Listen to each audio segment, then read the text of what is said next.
2장 1절부터 14절까지 우리 한 목소리로 함께 봉독합니다. 함께 읽겠습니다.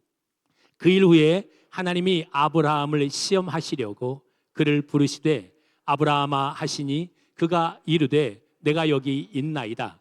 여호와께서 이르시되 내 아들 내 사랑하는 독자 이삭을 데리고 모리아 땅으로 가서 내가 네게 일러준 한 산 거기서 그를 번제로 드리라. 아브라함이 아침에 일찍이 일어나 나귀의 안장을 치우고 두 종과 그의 아들 이삭을 데리고 번제에 쓸 나무를 쪼개어 가지고 떠나 하나님이 자기에게 일러주신 곳으로 가더니 제3일에 아브라함이 눈을 들어 그곳을 멀리 바라본지라. 이에 아브라함이 종들에게 이르되 너희는 나귀와 함께 여기서 기다리라. 내가 아이와 함께 저기 가서 예배하고 우리가 너희에게로 돌아오리라 하고 아브라함이 이에 번제 나무를 가져다가 그의 아들 이삭에게 지우고 자기는 불과 칼을 손에 들고 두 사람이 동행하더니 이삭이 그 아버지 아브라함에게 말하여 이르되 내 아버지여 하니 그가 이르되 내 아들아 내가 여기 있노라. 이삭이 이르되 불과 나무는 있거니와 번제할 어린 양은 어디 있나이까? 아브라함이 이르되 내 아들아 번제할 어린 양은 하나님이 자기를 위하여 친히 준비하시리라 하고 두 사람이 함께 나아가서 하나님이 그에게 일러주신 곳에 이른지라. 이에 아브라함이 그곳에 제단을 쌓고 나무를 버려놓고 그의 아들 이삭을 결박하여 제단 나무 위에 놓고 손을 내밀어 칼을 잡고 그 아들을 잡으려 하니 여호와의 사자가 하늘에서부터 그를 불러 이르되 아브라함아 아브라함아 하시는지라. 아브라함이 이르되 내가 여기 있나이다 하매 사자가 이르시되 그 아이에게 내 손을 대지 말라. 그에게 아무 일도 하지 말라. 네가 내 아들 내 독자까지도 내게 아끼지 아니하였으니 내가 이제야 네가 하나님을 경외하는 줄을 아노라. 아브라함이 눈을 들어 살펴본즉 한 순양이 뒤에 있는데 뿔이 수풀에 걸려 있는지라. 아브라함이 가서 그 순양을 가져다가 아들을 대신하여 번제로 드렸더라. 아브라함이 그 땅 이름을 여호와 이레라 하였으므로 오늘날까지 사람들이 이르기를 여호와의 산에서 준비되리라 하더라. 아멘. 자리에 앉겠습니다. 가브리엘 찬양대 하나님께 찬양 올려드립니다.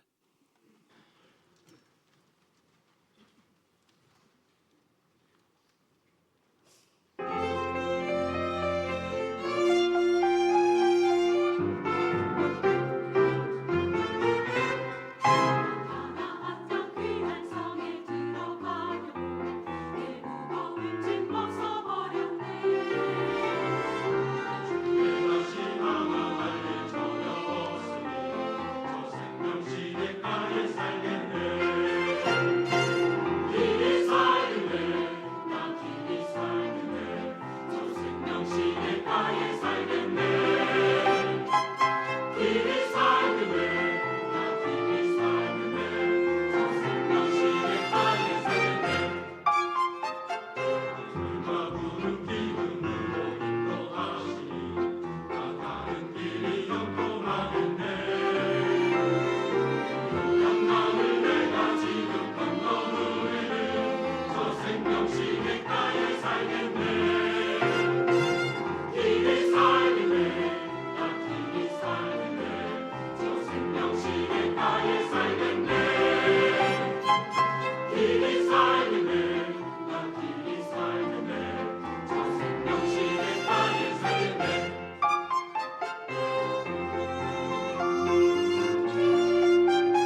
옆에 분들 같이 한번 축복할까요?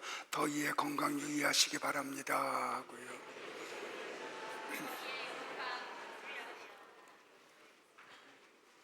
저도 이번 여름 나는 게 굉장히 힘드네요. 그 연세 드신 우리 어르신들 얼마나 힘드신지 여러분들 건강 잘 관리하시기를 당부를 드립니다. 한 주간이 참 바빴습니다. 월요일 날 하루는 제가 좀 쉬는 날이거든요. 그런데 이 수요 예배 설교 준비하다가 화요일 날 3시 반에 설교 준비가 끝나요. 근데 4시간 자고 일어났더니 우리 또 장례가 났다는 소식을 들어서 제가 직접 운전해가지고 속초까지 이렇게 위문하고 돌아오니까 저녁 9시가 되더라고요. 그래서 뭘 좀 하다 보니까 새벽 1시예요. 그래서 수요일 날은 이제 아침 저녁 설교를 하고, 그리고 목요일 날은 또 우리 청소년부 수련회가 태안에 있어서 가서 우리 청소년부들하고 같이 말씀의 은혜 나누고, 근데 휴가철이 돼서 얼마나 길이 막히는지 집에 오니까 9시가 되더라고요. 아무것도 못하겠어. 그래서 잤어요. 그래서 새벽에 일어나가지고 금요일 날 오후 2시 반에 오늘 본문 설교가 완성이 됐습니다. 그러니까 이 설교가 어떻게 탄생했는지를 제가 이렇게 좀 구차하게 부연해서 설명하는 이유는 졸지 말라는 거예요.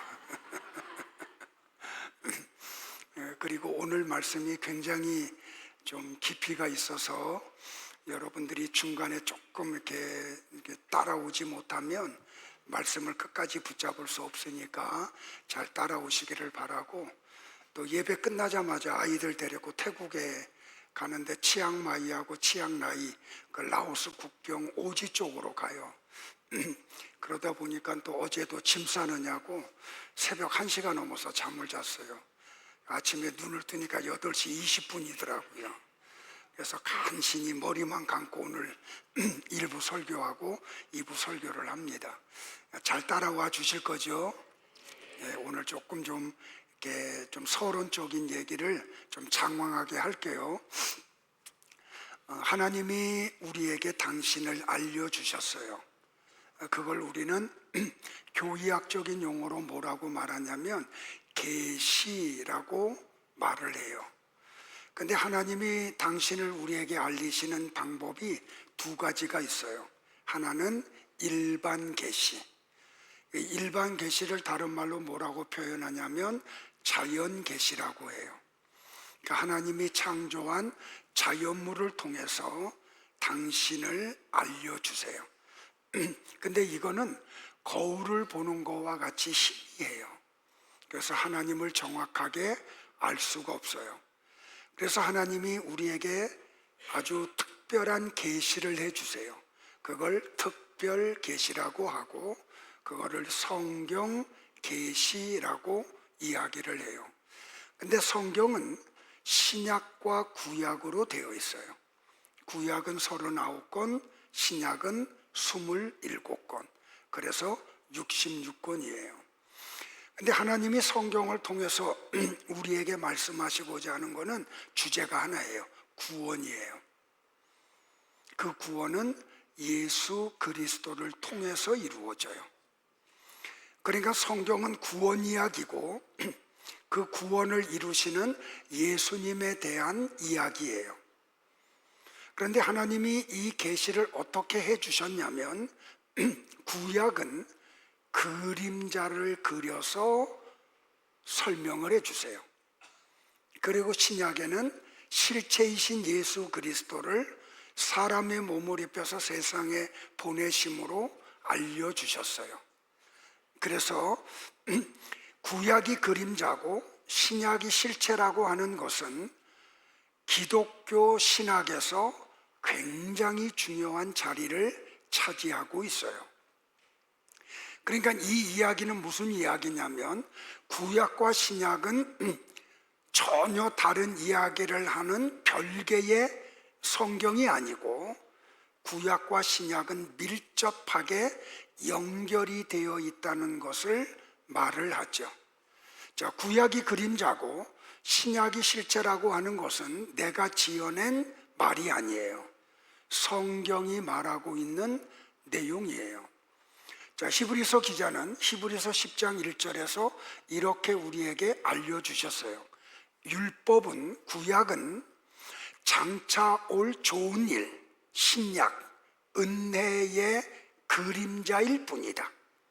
그죠? 히브리서 기자가 이야기했어요. 구약은 그림자고 신약은 실체라고요. 그래서 구약은 참 형상이 아니에요. 실체가 아니에요. 그림자예요. 그래서 구약에 하나님이 주신 또 다른 그림자가 있는데 그게 뭐냐면 제사예요. 그래서 레위기서에 보면 하나님이 제사 제도를 알려주셨죠. 번제, 화목제, 속건제, 속저제, 속죄제, 요제. 그러니까 이거는 다 뭐냐면은 이스라엘 백성들이 자기의 지은 죄를 대속하기 위해서 짐승을 대신 죽여서 올리는 거예요. 그런데 히브리서 기자가 뭐라고 말했냐면 구약의 제사 제도는 다 그림자이기 때문에 우리의 죄를 완전히 없애지 못한다고 이야기를 했어요. 자, 바울도 똑같은 이야기를 골로새서에서 했어요. 그러므로 먹고 마시는 것과 절기나 초하루나 안식일을 이유로 하나님이 구약에 이런 많은 것을 정해놨죠. 부정한 짐승과 정결한 짐승. 정결한 짐승은 너희들이 먹어도 된다. 그런데 부정한 짐승은 먹으면 안 돼. 먹고 마시는 것. 절기, 유월절, 초막절, 오순절 이런 절기나 초하루나 그리고 안식일은 그 이유로 누구든지 너희들을 비판하지 못하게 하라.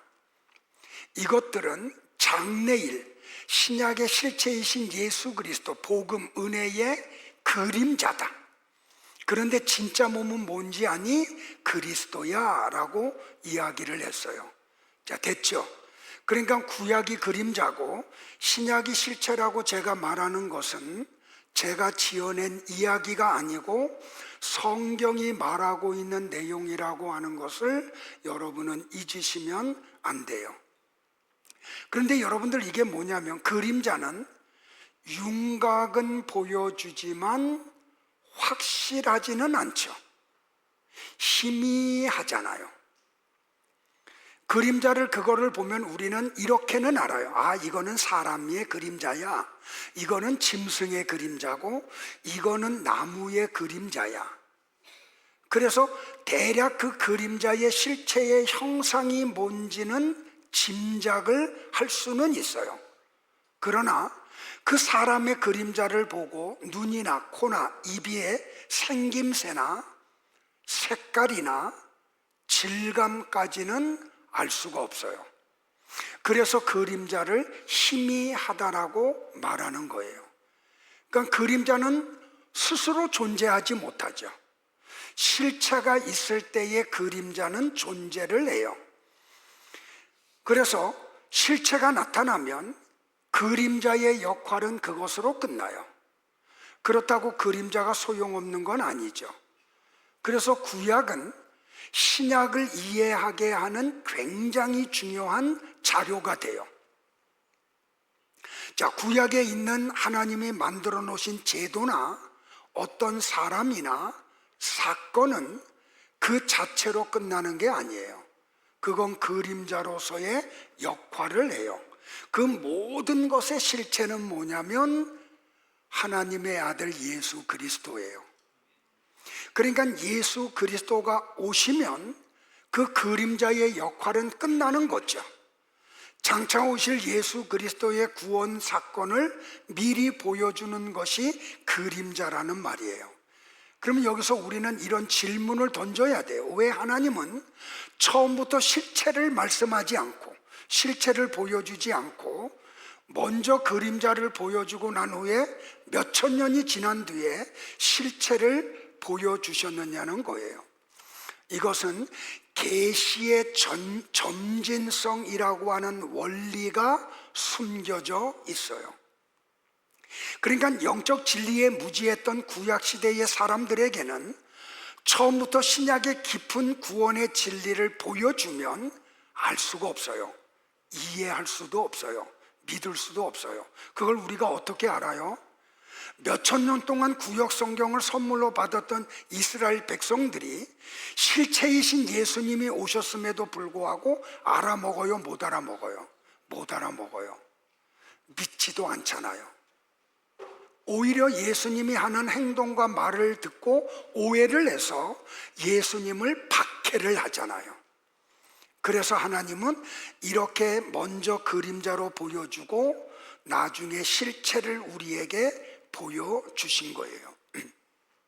그러니까 하나님이 구약시대에는 눈으로 볼 수 있는 성막과 성전을 주세요. 눈으로 확인하는 동물을 드리는 제사 제도를 만들어 주세요. 눈에 보이는 율법이라는 초등 학문을 교육의 도구로 사용을 하세요. 그래서 하나님은 수천 년 동안 이 교육용 도구를 통해서 야, 실체를 내가 보낼 건데 너는 이 교육을 통해서 보는 것과 듣는 것과 행하는 것을 통해서 내가 실체를 보낼 때에 그것을 잘 알아먹어 하고 구약을 주신 거예요. 이해되시겠어요? 여기까지요?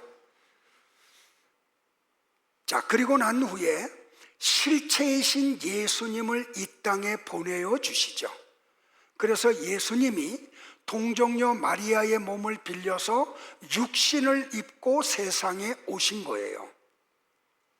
됐어요? 자, 근데 여기서 또 하나, 구약과 신약은 비밀이에요. 큰 비밀이에요. 어디에 속한 비밀이냐면 하늘에 속한 비밀이에요. 그래서 구약 이스라엘 백성들이 몇천 년 동안 구약 성경을 가지고 있음에도 불구하고 구약 성경을 통해서 하나님이 말씀하시고자 하는 게 뭔지를 못 알아먹어요. 왜? 비밀이기 때문에. 그러면 이것을 지금 우리에게 적용을 하면 지금도 이게 교회 안의 비밀이에요.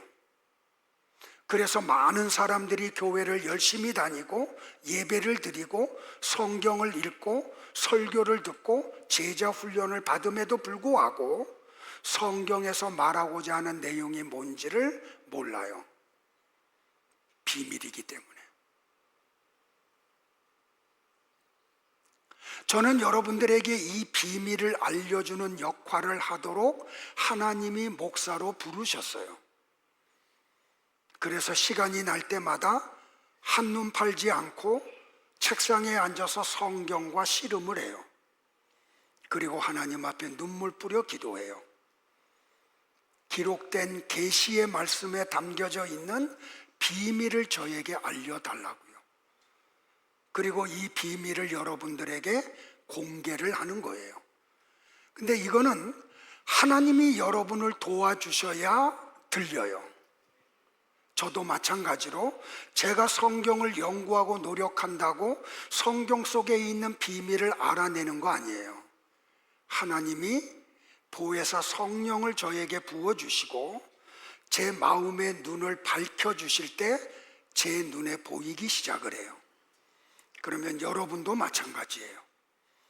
하나님이 여러분에게 보혜사 성령님을 선물로 주시고 여러분의 어두운 마음의 눈을 밝혀주시면 어느 순간 제가 대언하는 이 말씀이 들리기 시작을 하고 이 말씀이 깨달아지기 시작을 하고 이 말씀이 믿어질 거예요.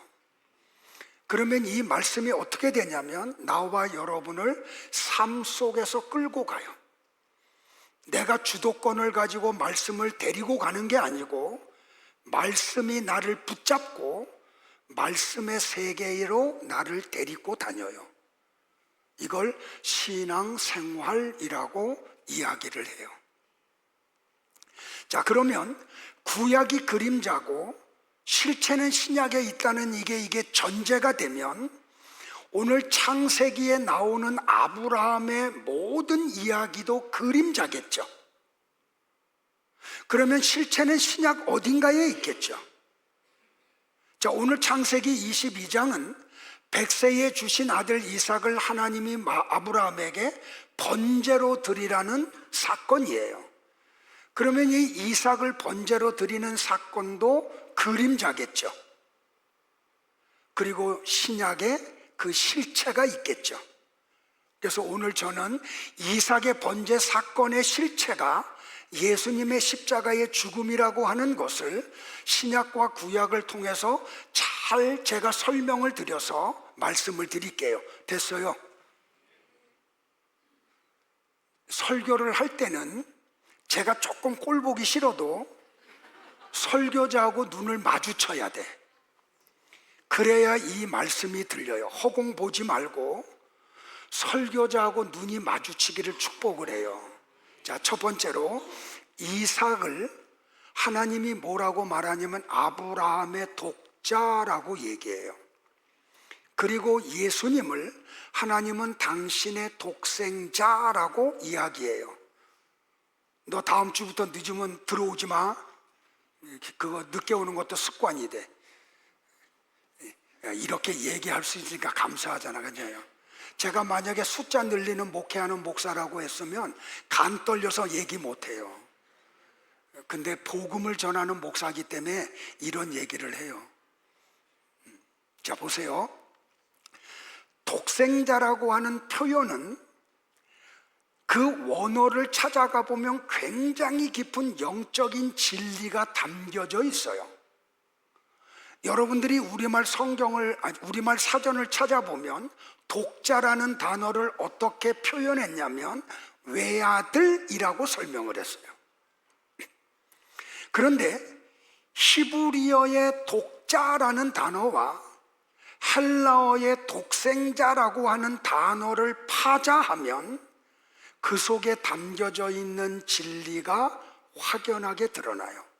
자, 파자한다는 것은 뭐냐면 그 독자라고 하는 히브리어 단어의 자음 하나하나에 담긴 뜻을 파헤치는 걸 파자한다 그래요. 전에도 말씀을 드렸지만 고대 히브리인들은 아라비아 숫자가 없었어요. 히브리어 문자 자음의 알레프가 1이에요. 그리고 그 모든 자음의 뜻이 있어요. 그래서 히브리어의 첫 번째 자음 알레프에라는 자음에게 무슨 뜻이 있다 그랬어요? 하나님이라는 뜻도 있고 소라는 뜻도 있고 능력이라는 뜻도 있고 아라비아 숫자 1이에요. 그래서 구약시대의 이스라엘 백성들이 눈에 보이지 않는 하나님을 형상화할 때 반드시 뭘로 만들었어요? 소로 만들었어요. 그러니까 이 히브리어 자음이 가지고 있는 뜻을 모르면 성경을 읽음에도 불구하고 왜 이스라엘 백성들은 하나님을 형상화할 때 송아지로 만들었지? 개나 돼지나 사자나 호랑이로 만들지 않고 백날 읽어도 그걸 몰라요.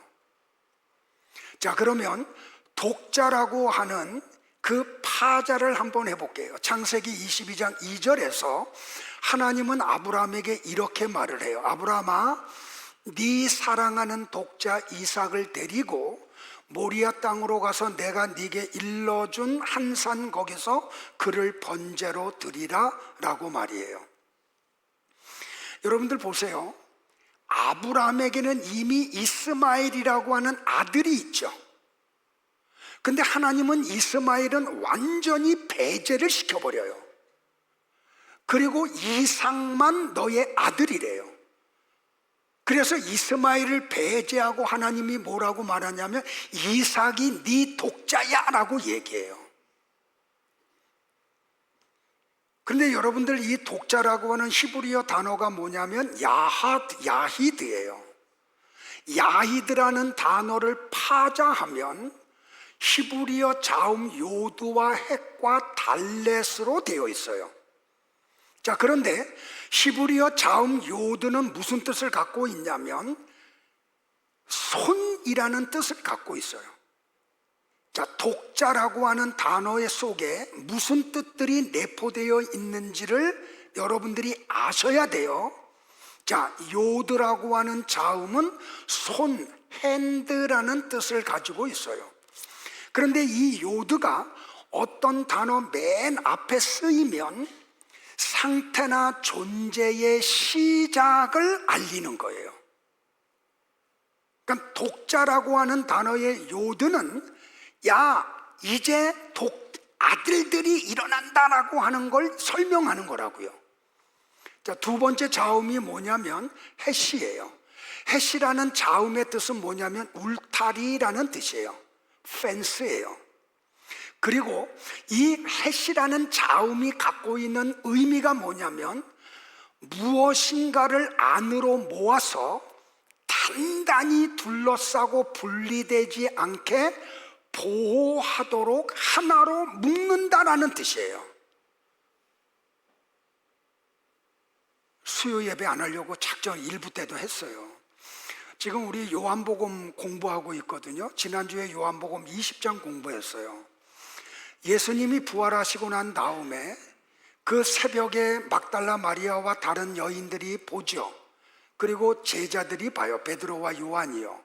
그리고 누가복음에 가면 엠마오로 내려가던 두 제자가 부활하신 예수님과 동행해 대화도 나누고, 예수님이 이사야서를 풀어주니까 그들의 마음이 뜨거워져요. 그래서 이 두 제자가 다시 예루살렘에 와서 다른 제자들에게 예수님의 부활 소식을 알려요. 근데 그 부활 첫째 날 저녁에 유대인들을 두려워해서 제자들이 그 문을 걸어 잠그고 숨어 있어요. 두려움 속에서. 근데 주님이 그 세계로 오세요. 그리고 뭐라고 말씀해요? 너희에게 평강이 있을지어다. 여러분들은 평강이라는 단어를 어떻게 생각해요? 어려운 환경이 다 해소가 되고 극복이 돼서 마음이 편안한 상태, 그걸 평강이라 그러잖아요. 근데 평강이라는 할라어 에이레네라는 단어는 그런 뜻이 아니라 그랬죠. 뭐라 그랬어요? 누군가를 당신과 하나로 묶어놓은 상태를 평강이라 그랬잖아요. 그게 에이레네라고 하는 할라어 단어예요. 그러니까 제자들이 예수님의 부름을 받고 3년 동안 예수님의 말씀을 듣고 표적을 다 봤어요. 십자가에 죽으시는 걸 목격했고 부활하신 예수님을 만나서 대화까지 나눴어요. 그럼에도 불구하고 그들은 유대인들을 두려워해요. 그때 예수님이 오셔서 그들에게 하신 말씀의 뜻이 뭐냐면 너희들을 왜 두려워하는지 아니? 나와 연합이 안 돼서 그래. 나와 하나가 안 돼서 그래. 내가 지금 너희들에게 부활은 왜 왔는지 아니? 너희들을 나와 하나로 묶으려고 왔어. 그게 너희에게 평강이 있을지어다라고 하는 깊은 뜻이에요. 근데 안 나오잖아. 그러니까 주일날 또 얘기를 하는 거야. 이게 연결되니까.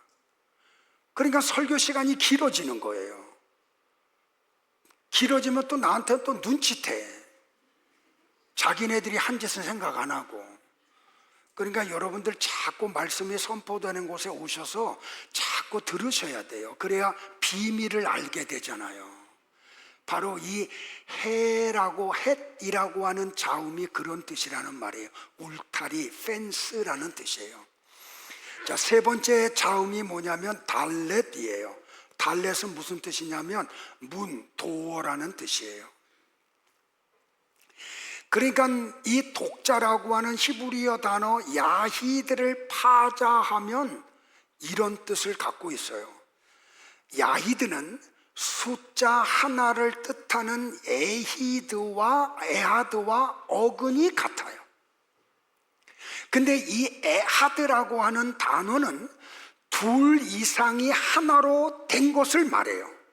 다시 말하면 부부가 한 몸을 이루었다라고 할 때 쓰는 히브리어가 에하드예요. 반면에 야히드는 다른 것과 섞일 수 없는 오직 단 하나의 고유함을 말해요. 그러니까 어떤 것도 대체되지 않는 딱 그거 하나, 그게 야히드예요. 자, 두 번째는 뭐냐면 어근 중앙에 헷이 울타리라 그랬잖아요. 이게 뭐냐면 사랑과 관심이 다른 곳으로 분산되지 않고 오직 그 한 아들에게만 단단히 묶여있는 상태, 그 아들에게만 하나님의 사랑이 쏟아져. 이걸 독자라고 이야기를 한다고요. 그래서 하나님이 아브라함에게 이삭이 네 독자다, 야히드다라고 하는 단어를 쓴 건 단순히 하나밖에 없는 아들, 외아들이라는 뜻이 아니고 아버지의 사랑을 독차지하는 대체 불가능한 유일한 아들이야 라는 뜻이에요. 이스마엘은 아니라는 거예요.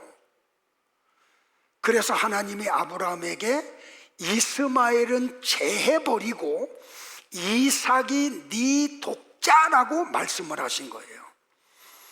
그러니까 이삭은 아브라함에게 있어서 생물학적인 유일한 아들이 아니죠. 왜? 이스마엘도 있으니까. 그럼에도 불구하고 하나님이 이삭을 독자라고 말씀하신 것은 이삭만이 하나님의 언약을 이어받을 단 하나뿐인 특별하고 하나님이 사랑하는 아들이라는 뜻이에요. 이해되시겠어요, 여러분들? 그래서 하나님이 이스마엘을 제외시켜버리고 이삭만이 너의 아들 독자라고 말씀하신 거예요. 그런데 하나님은 예수님을 향해서도 똑같은 단어를 써요. 독생자라는 단어를 써요. 자, 요한복음 3장 16절을 다 같이 합독할까요? 시작. 하나님이 세상을 이처럼 사랑하사 독생자를 주셨으니 이는 그를 믿는 자마다 멸망하지 않고 영생을 얻게 하려 하심이라.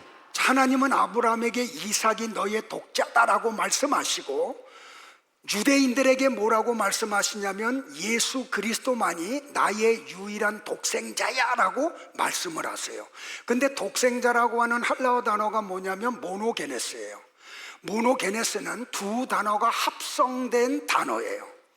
유일한이라는 모노스와 종류, 본성이라는 게노스가 합성된 게 모노게네스예요. 다시 말하면 유일한 아들이라는 뜻이에요. 그러니까 하나님이 예수님을 독생자라고 말씀하신 것은 예수님이 어떻게 탄생하는가를 말하는 단어가 아니에요. 예수님이 어떤 존재인지를 나타내는 단어예요. 야, 예수가 나의 독생자다라고 하나님이 말씀하신 것은 무슨 뜻이냐면 이 예수만이 나와 똑같은 신성을 가진 유일한 사람이야, 이 뜻이에요. 다시 말하면 하나님을 완벽하게 계시하는 유일한 존재라는 뜻이에요. 그래서 예수님이 뭐라 그래요? 나를 본 자는 아버지를 보았거늘 왜 너희들은 나를 보면서도 아버지를 또 보여달라고 하니? 라고 말하는 이유가 바로 이거예요. 이게 바로 모노게네스라는 단어가 갖고 있는 굉장히 깊은 영적인 뜻이라는 말이에요. 근데 아까 독자라고 하는 히브리어 단어의 야히드의 마지막 단어가 뭐라 그랬어요? 문이라 그랬죠. 그 달렛이라고 하는 자음이 문이라 그랬잖아요. 그러니까 하나님이 아브라함과 맺은 언약은 이삭이라고 하는 하나의 문을 통해서만 주어진다는 것을 설명하는 거예요. 그래서 이스마엘을 통해서는 하나님의 언약이 이루어지지 않는 거야. 왜? 이삭만이 유일한 문이기 때문에. 그래서 예수님이 내가 길이요 진리요 생명이니 나로 말미암지 않고는 아버지께로 올 자가 없다고 말씀을 하신 거예요. 왜? 예수님만이 유일한 구원자이시니까. 그게 독생자 모노게네스라는 단어가 갖고 있는 영적인 뜻이라는 말이에요. 됐어요? 재미없죠, 그죠? 이런 내용은 신학교에서 그 신학생들을 놓고 하는 내용이에요. 근데 내가 어떤 때는 막 회의감에 빠져. 내가 지금 뭐 하고 있는 거냐? 헬라어 히브리어도 안 배운 성도들을 놓고 신학교에서 신학생들을 놓고 하듯이 강의하듯이 하고 있으니까. 그런데 여러분들 이런 걸 모르면 성경의 비밀을 알 수가 없어서 부득이하게 원어를 가지고 여러분들에게 설명드린다는 이 고충을 이해하시고 재미없어도 저를 좀 보시고 잘 듣고 따라와 주기를 당부를 드려요. 고가워하지 마시고 자, 다 두 번째 볼게요, 여러분들. 이삭이 자기를 불태워 죽일 나무를 짊어지고 하나님이 지시하시는 모리아 산으로 가죠. 예수님도 자기가 못 박아 죽을 나무로 만든 십자가를 짊어지고 골고다로 올라가요. 자, 제가 서론에서 이야기했듯이 구약이 그림자고 신약이 실체라는 내용이 십자가 사건에도 드러나요. 자, 22장 오늘 본문 6절을 한 번만 더 합독을 할까요? 졸음을 좀 쫓으려고 집중력을 키우기 위해서 다 같이 합독해요. 시작. 아브라함이 이에 번제나무를 가져다가 그의 아들 이삭에게 지우고 자기는 불과 칼을 손에 들고 두 사람이 동행하더니. 자, 번제가 뭔지 아세요, 여러분들? 번제를 드리는 사람이 짐승을 갖고 와요. 그리고 자기 손으로 짐승 머리에 손을 얹어. 그러면 어떻게 되냐면 내가 지었던 1년 동안 지었던 죄가 내 손을 통해서 짐승에게로 옮아가요. 이걸 우리 전에 공부했죠. 뭐라고요? 죄의 정가라고 그랬어요. 그러니까 내 죄가 짐승에게로 옮아가서 짐승이 번제물이 돼요. 그게 뭐냐면, 번제는 뭐냐면 칼로 짐승의 배를 찢어요. 그러면 피가 나오잖아요. 그러면 그 피를 양푼에 담아서 번제단 주변에 뿌려요. 그리고 내장은 긁어가지고 번제단 한쪽 구석에서 내장만 태우는 곳에서 불을 질러가지고 내장을 태워서 연기로 드려. 그러면 마지막에 남은 게 뭐냐면 몸뚱아리만 남죠. 카메라가 따라올 줄 알고 옆으로 갔더니 카메라는 그대로 가운데만 고정하고 있어. 그래서 내가 다시 가운데로 온 거예요. 그러면 각을 떠. 각을 뜬다는 건 뭐냐면 앞다리 둘을 쪼개내고 뒷다리 뒤를 쪼개내요. 그러면 5조각이 되죠. 그러면 번제단 위에 나무를 버려놓고 그 위에다가 짐승의 몸을 올려서 불을 질러요. 그래서 나무가 타면서 짐승의 살이 타가지고 연기로 올라가는 게 번제예요. 자, 아까 보세요. 짐승을 사람이 갖고 오죠. 머리에 손을 얹죠. 그럼 어떻게 된다고요? 내가 지은 죄가 짐승에게로 옮아가요. 그리고 그 짐승이 죽어요. 그러면 내 죄도 같이 죽는 거예요. 그런데 불을 질러서 짐승의 살을 태워서 드려. 그러니까 연기로 없어져요. 그러면 그 짐승의 몸이 연기가 되어서 사라지는 것 같이 우리의 죄도 그렇게 소멸돼 버려요. 없어져 버려요. 이게 번제예요. 그러니까 이 번제는 반드시 필요한 게 뭐냐면 나무와 그 나무를 불지를 불이 필요해요. 근데 성경에 보면 불은 다 뭐냐면 하나님의 저주가 쏟아지는 걸 얘기하고 하나님의 심판을 의미해요. 그러니까 그 번제단 위에 하나님의 심판이 쏟아짐으로 그 죄인이 사라져 버리는 거예요. 근데 내가 사라져야 되는데 내 대신 짐승이 사라지는 거예요. 이걸 구원이라고 이야기를 해요. 자, 근데 보세요, 여러분들. 아브라함은 이삭을 번제로 드리러 가는데 하인에게 그 나무를 짊어지게 하지 않고 이삭으로 하여금 그 나무를 짊어지고 가게 해요. 그러니까 자기를 불태워 없앨 나무를 짊어지고 지금 가는 거예요. 여러분들 보세요. 이 창세기 22장의 사건은 인간의 이성으로는 납득이 안 가.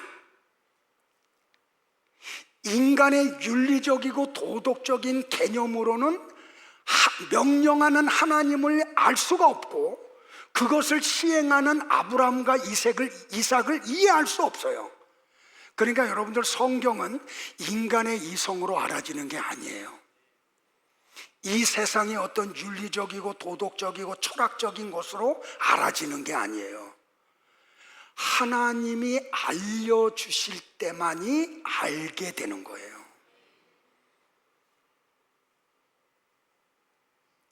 그런데 보세요, 여러분들. 예수님도 자기를 못 박아 죽일 나무를 짊어지고 골고다로 올라가요. 다 같이 요한복음 19장 17절을 볼게요. 시작.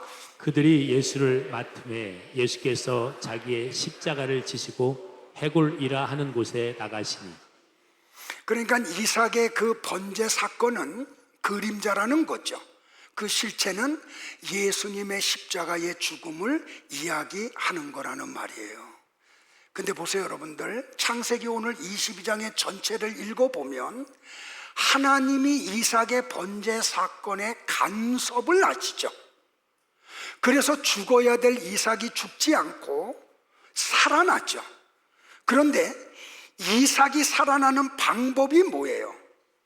하나님이 순양을 준비해 놓으셔서 이삭 대신 순양이 번제물로 죽음으로 이삭은 죽지 않게 되죠.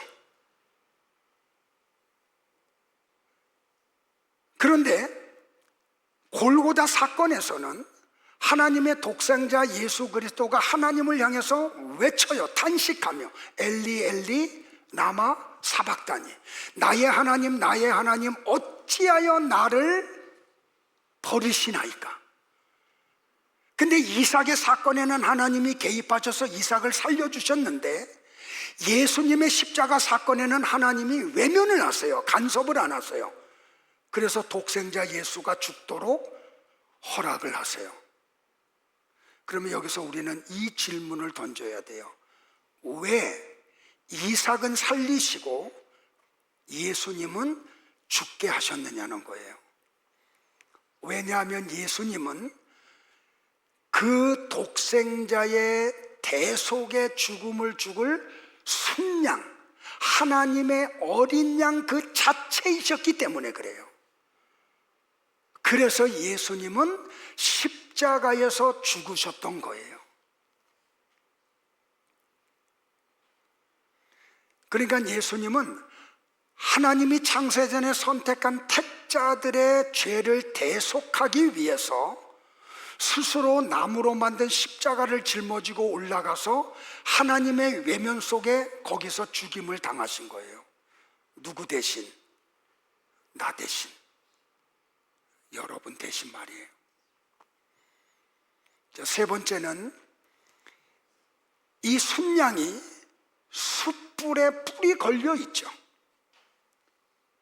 근데 제가 이제 이런 그 성경 번역한 분들에 대해서 약간 좀 불만인 게, 이 수풀이라는 히브리어 단어가 그냥 우리가 수풀 하면은 어떤 그 풀이 난 그 풀이 많은 곳을 생각하잖아요.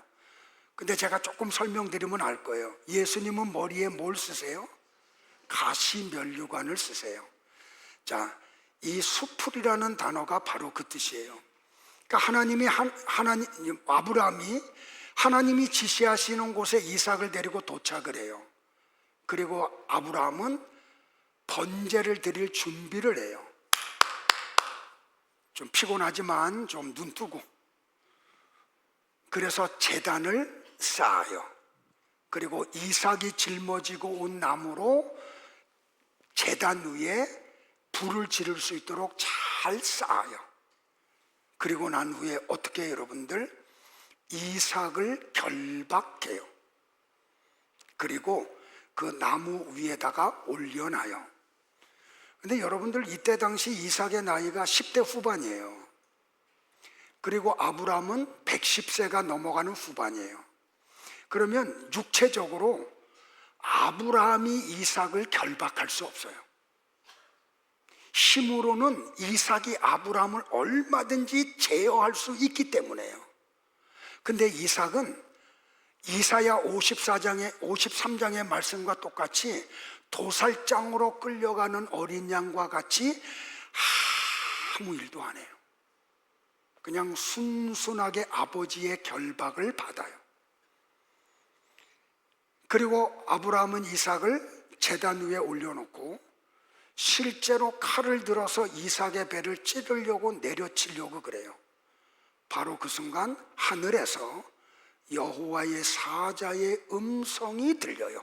다 같이 볼까요? 시작. 그 아이에게 내 손을 대지 말라. 그에게 아무 일도 하지 말라. 네가 내 아들 내 독자까지도 내게 아끼지 아니하였으니 내가 이제야 네가 하나님을 경외하는 줄을 아노라. 그래서 아브라함이 그 소리를 듣고 옆을 보니까 수풀에 한 순양이 뿔이 걸려 있는 거예요. 그래서 어떻게 해요, 여러분들? 아브라함이 그 순양을 잡아서 이삭 대신 번제로 드려요. 자, 그 내용을 한번 같이 또 한번 합독할까요? 13절과 14절 시작. 아브라함이 눈을 들어 살펴본즉 한 순양이 뒤에 있는데 뿔이 수풀에 걸려 있는지라. 아브라함이 가서 그 순양을 가져다가 아들을 대신하여 번제로 드렸더라. 아브라함이 그 땅 이름을 여호와 이레라 하였으므로 오늘날까지 사람들이 이르기를 여호와의 산에서 준비되리라 하더라. 제가 좀 원고를 보내면 그대로 좀 PPT 작업을 하면 좋겠는데 왜 딴짓들을 하는지 몰라. 제가 여기 보낼 때 특별히 네 단어를 굵은 글씨로 바꿔서 보냈어요. 그 네 개가 뭐냐면 한 순양, 22장 13절과 14절에 보면 한 순양, 두 번째는 수풀이라는 단어, 세 번째는 대신하여, 그리고 마지막 네 번째는 여호와 이레. 여러분들 성경을 펼치고 계신 분들이 계시면 제가 부른 이 네 단어에다가 칼라펜으로 표시를 해 주시기를 바라요. 하나씩 설명을 드릴게요. 여러분들 성경을 잘 보셔야 돼요. 그냥 기록된 게 아니에요. 한순양이라고 이야기를 했어요. 이 한순양이라는 히브리어 어구가 뭐냐면 히브리어 어구가 이거예요. 야일 에하드. 방송실 뭐하냐? 아일 에하드. 아일이라는 히브리어 단어는 뭐냐면 수컷 양을 이야기해요. 그리고 에하드는 하나, 유일한이라는 뜻의 형용사예요. 그러니까 이 아일 예하드라고 하는 한 순양은 뭐냐면 단순히 수량으로의 양 한 마리를 말하는 게 아니에요. 하나님께서 지정하신 오직 단 하나의 유일한 순양이라는 강력한 의미를 담고 있어요. 다시 말하면 이 한 순양은 그림자라는 거죠. 그 실체는 오직 하나이신, 어떤 것으로도 대체되지 않는 대속물인 구원자이신 예수 그리스도를 말하는 거예요. 그러니까 제단 위에 묶여서 칼에 찔리고 불에 타서 죽어야 될 사람은 이삭이죠. 죄인인 나와 여러분이라는 말이에요. 그런데 한 순양이 이삭 대신하여 제단에서 죽음으로 이삭이 살아나요. 나와 여러분이 죽어야 될 십자가에서 우리가 죽지 않고 예수님이 대신 죽음으로 우리가 죽음을 맛보지 않았다는 말이에요. 그러니까 여기 수풀에 걸린 한 순양은 하나님의 어린 양, 유일한 구원자 하나님의 어린 양 예수 그리스도를 이야기하는 거예요.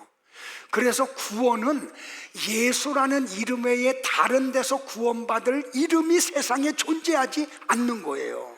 왜? 예수님이 유일한 한 순양이기 때문에. 됐어요, 여러분들? 자, 두 번째로 수풀이라는 단어예요. 근데 이 수풀이라는 단어는 아까도 말했듯이 어떤 그 풀들이 막 많이 있는 그런 숲을 얘기하는 게 아니에요. 수풀이라는 할라어 단어가, 히브리어 단어가 뭐냐면 바스바크예요. 정확하게 이 바스바크의 원형의 뜻이 뭐냐면 그 가시덤불이에요. 정관사까지 포함되어 있어요. 바스바크라고 하는 히브리어 단어 안에 그 가시덤불이라는 뜻이에요. 걸려 있었다는 히브리어 단어는 뭐냐면 네하지예요. 네하지는 뭐냐면 붙들다 메어두다는 아하지에 이게 니팔 완료 수동형이에요. 아이 참. 그러니까 이게 무슨 말이냐면 이 순양이 스스로 가시덤불 속에 가서 뿔이 걸린 게 아니에요. 누군가에 의해서 가시덤불 속으로 끌려간 거야. 그리고 누군가가 이 순양의 뿔을 가시덤불 속에 쳐박아 버린 거예요. 옴짝달싹 못하도록이요.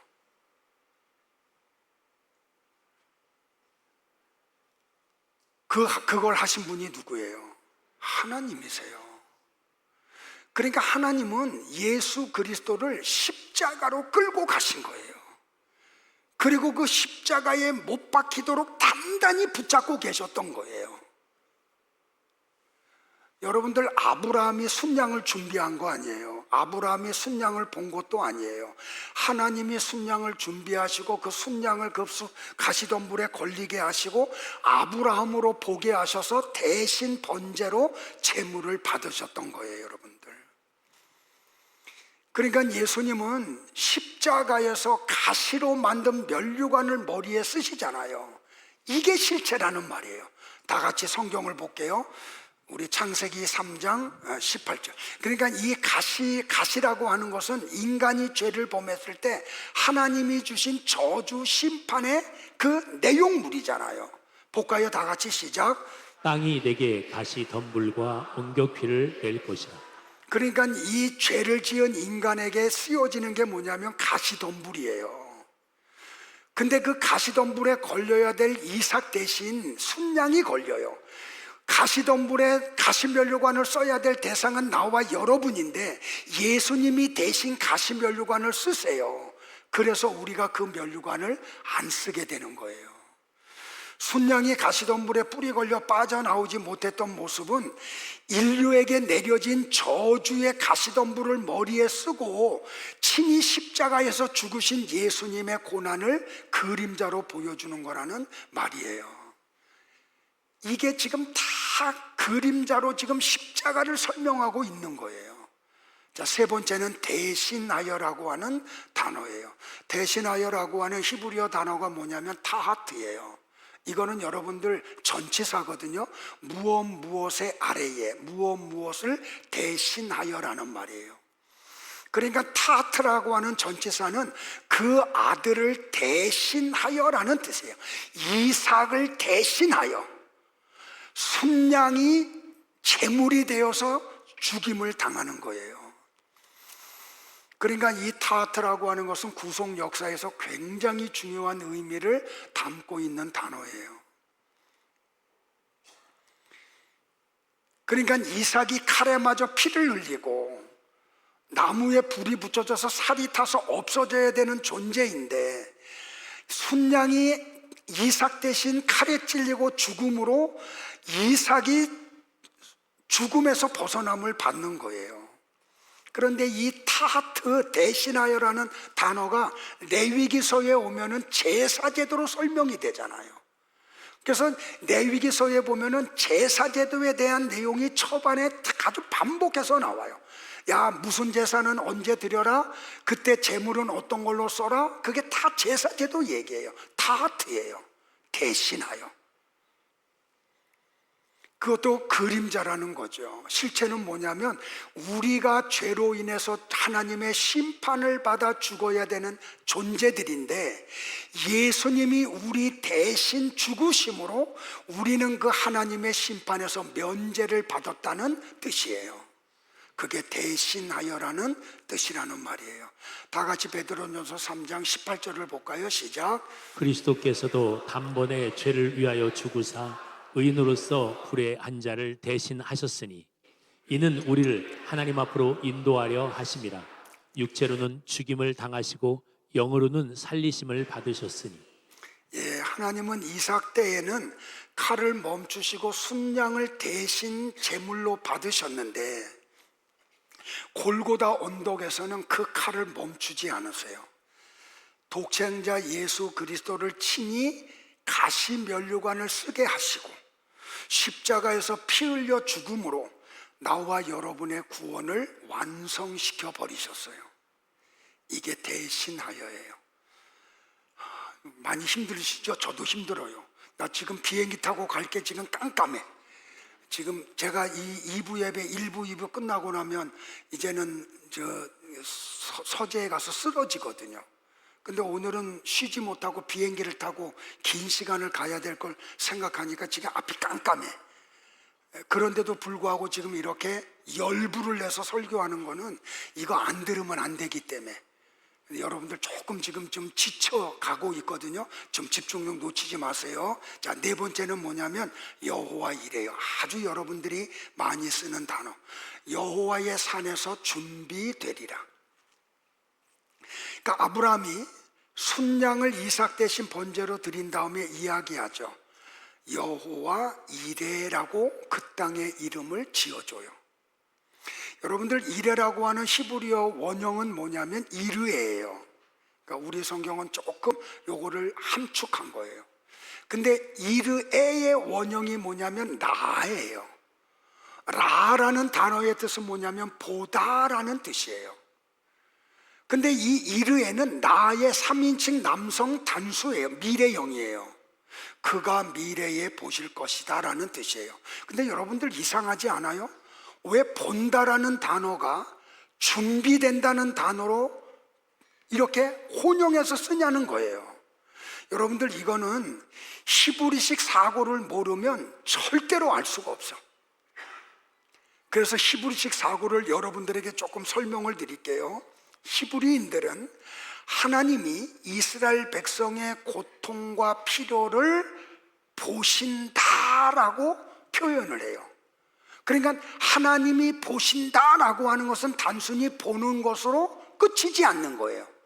하나님은 보신 것을 해결해 주시는 거예요. 이게 히브리식 사고예요. 그러니까 하나님이 나와 여러분을 보시면 보시는 것으로 끝나지 않아. 뭘 해요? 그 보시는 그 문제를 해결해 주세요. 그래서 보신다는 것을 준비한다라는 것과 병행해서 같은 의미로 사용을 해요.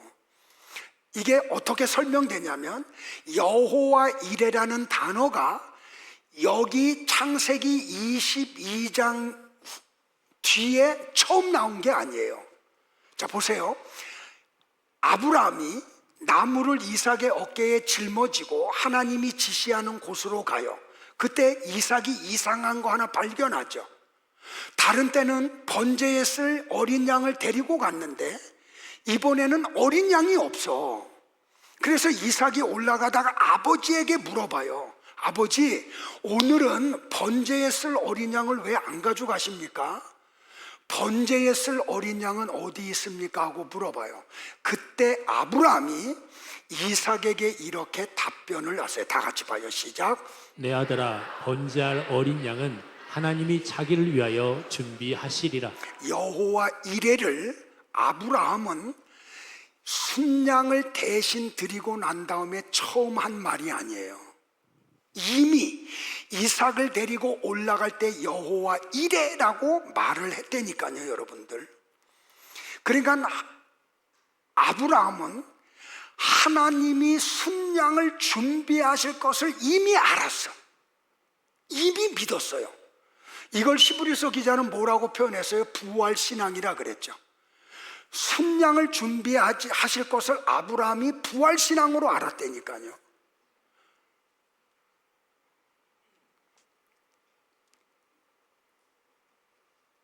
그런데 하나님이 준비한 양은 순양이었죠. 그래서 순양을 번제로 드리고 난 다음에 그가 이야기한 거예요. 오늘 본문 14절에서 오늘날까지 사람들이 이르기를 여호와의 산에서 준비되리라. 미래에 하나님이 뭔가를 순양을 준비하신다는 거예요. 그 순양이 누구예요? 예수 그리스도라는 말이에요. 그러니까 수천 년이 지난 다음에 아브라함이 이삭 대신 순양을 바쳤던 모리아 산맥의 언덕, 골고다 언덕에서 하나님이 하나님의 어린 양을 친히 준비하셨잖아요. 그 어린 양이신 예수님이 십자가에서 대속의 죽음을 죽으시잖아요. 기가 막히다니까요, 여러분들. 그러니까 그 순간 예수님이 십자가에서 대속의 죽음을 죽으시면서 십자가에서 7마디의 말을 하죠. 그 다음 가운데 6번째 말씀이 뭐예요? 다 이루었다. 다 이루었다. 이게 뭐예요, 여러분들? 저 창세기 22장에서 여호와 이래, 여호와께서 준비하시는 것이 여기서 완성이 되었어. 그걸 선언하신 거예요. 근데 유대인들은 이걸 모르잖아요.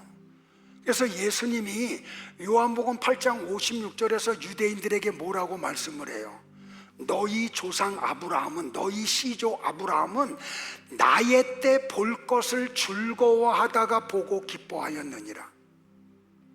야, 수천 년 전에 너의 시조 아브라함은 이걸 알았어. 이걸 믿었어. 그래서 기뻐하고 즐거워했어. 그러니까 이런 데서 우리가 아브라함도 예수님을 믿고 구원받았던 말을 담대하게 할 수 있는 거예요. 그런데 아브라함의 후손들인 유대인들이, 이 창세기서를 알고 있는 유대인들이, 구약 성경을 갖고 있는 유대인들이 예수님이 그 말씀을 하니까 뭔 말인지를 몰라요. 그래서 제가 나도 모르게 일부에는 막 쌍욕이 나왔어. 제가 조금 각색을 하면 유대인들이 뭐라고 예수님한테 말했는지 아세요? 저놈 자식 저거 미친놈 아니야 저거. 야, 네가 50도 안 됐는데 아브라함을 봤어? 하고 이런 엉뚱한 얘기하는 거예요. 왜? 눈이 가리워져 있으니까. 이 성경이 비밀인데 그들에게는 하나님이 알려주지 않으셨으니까.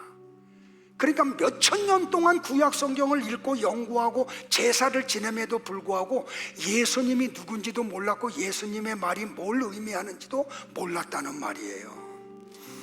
그때 예수님이 그들에게 이야기해요. 야, 아브라함은 몇천 년 전에 이 때를 이미 알았어. 그래서 그 은혜로 구원을 받았어. 그래서 기뻐하고 즐거워했어. 성도 여러분들, 그러니까 아브라함이 예수님의 때를 영적으로 경험한 순간이 언제냐면 이삭을 번제로 드린 시간이라는 말이에요. 제가 오늘 서론에서 장황하게 설명을 했던 이유가 뭐냐면, 정말 죄송한데 여러분들이 이 소리가 들려야 돼요. 여러분들이 몇십 년 동안 교회를 다니고 수도 없이 예배를 드리고 설교를 듣고 성경을 읽고 제자 훈련을 받아도 하나님이 여러분의 마음의 눈을 밝혀주지 않으시면, 이 성경에 있는 비밀을 여러분에게 알려주지 않으시면 죄송한데요, 제 설교가 진부해요. 따분해요. 사랑과의 관계 때문에 지금 못 떠나고 있는 거지 말씀 때문에 못 떠나고 있는 게 아닌 거예요. 물론 소수지만. 그러니까 여러분 전체는 오늘 이 말씀이 뭔지가 들리기를 축복을 해요. 이게 믿어져야 돼요. 이건 우리 힘으로 되는 게 아니야. 그래서 우리는 성경을 통해서 이런 사건들을 볼 때마다 아브라함하고 똑같이 예수님의 때를 보고 즐거워하고 기뻐하는, 이게 뭐예요 여러분들? 샘솟는 기쁨이에요. 세상의 어떤 환경 때문에 일어나는 기쁨이 아니고 즐거움이 아니고 구원의 감격이 가져다주는 기쁨과 즐거움이 여러분 속에서 샘솟듯 일어나는 거예요. 우리 주일학교 친구들을 데리고 우리가 태국에 가는 이유는 바로 이것 전하러 가는 거예요. 짐이 너무 많아요. 그들에게 줄 선물이 너무 많아서. 우리 아이들이 얼마나 훈련을 잘 받았는지 태국어로 찬양을 5곡을 다 암송했어요. 태국어로 복음 전하는 걸 이미 다 암송을 했어요. 걔네들이 이미 지금 공항에 가 있어요. 수속하는 게 조금 시간이 걸려서. 기도해 주시기를 부탁드려요. 저는 거기에 하나님이 창세전에 선택한 아브라함의 잃어버린 자손들이 있다고 저는 확신을 해요. 그래서 교회를 보내는 거죠. 여러분들도 다 같이 동참해야 되는데 여러 가지 제한이 있어서 기도로 동참하고 또 선교 헌금으로 동참을 하셨잖아요. 감사를 드려요. 그러나 이 6일 동안 기도로 또 동참해 주시기를 부탁을 드려요. 그래서 그곳에서 복음이 전파될 때마다 참 신비롭게 바울이 회심하듯이 삭개오가 회심하듯이 그곳에서 택함 받은 백성들이 회심하는 그런 놀라운 은혜가 있기를 간절히 원합니다. 좀 저를 위해서 좀 특별히 기도해 주세요. 건강을 위해서. 많이 건강해졌는데 오늘은 조금 좀 버거워요. 한 주간이 너무 길어서.